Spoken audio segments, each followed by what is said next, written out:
गांव के किनारे एक पुराना खंडहर था जिसे सभी खौफनाक खंडहर कहते थे।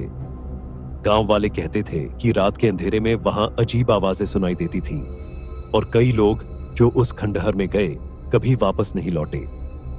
एक रात 3 दोस्तों आदित्य, साक्षी और रिया ने तय किया कि वे उस खंडहर की सच्चाई जानने जाएंगे। उन्होंने अपनी हिम्मत जुटाई और एक फ्लैशलाइट लेकर खंडहर की ओर चल पड़े। अंधेरी रात और ठंडी हवा ने उनके दिलों में डर पैदा किया, लेकिन उनकी दोस्ती ने उन्हें आगे बढ़ने के लिए प्रेरित किया।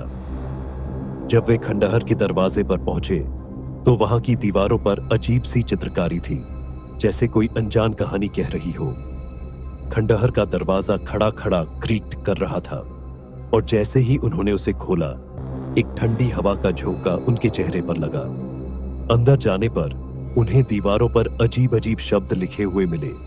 तभी उन्होंने एक गहरी आवाज सुनी, कौन हो तुम जो मेरी शांति में खलल डाल रहे हो? आदित्य का दिल तेजी से धड़कने लगा, लेकिन उसने हिम्मत जुटाई और कहा, हम सिर्फ सच्चाई जानना चाहते हैं। तभी खंडहर के भीतर से एक धुंधली आकृति प्रकट हुई। वह एक महिला थी जिसके चेहरे पर गहरा दुख था। उसने कहा, मैं यहां कैद हूं, मेरी आत्मा को शांति नहीं मिली।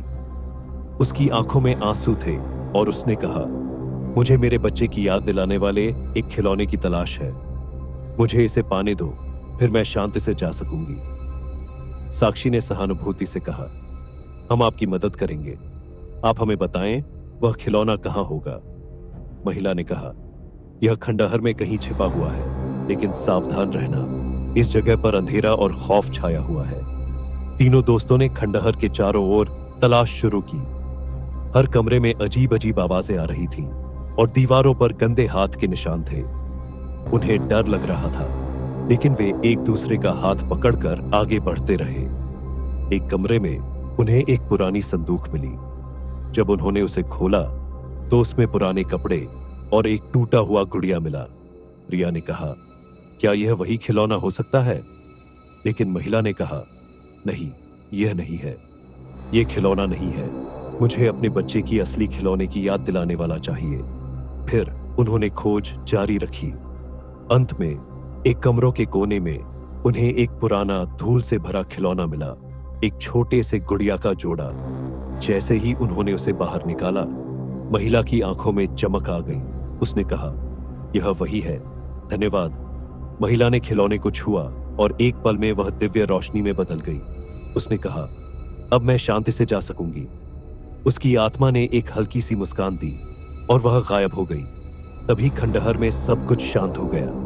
दोस्तों ने महसूस किया कि उस खंडहर का खौफ असल में उस दुखी आत्मा की पीड़ा थी। जब वे बाहर आए तो उन्होंने यह कहानी गांव वालों को सुनाई। अब गांव वाले उस खंडहर को श्रद्धा से देखने लगे, क्योंकि वहां एक आत्मा को शांति मिली थी। उन्होंने समझा कि कभी-कभी डरने की बजाय हमें दूसरों की मदद करनी चाहिए।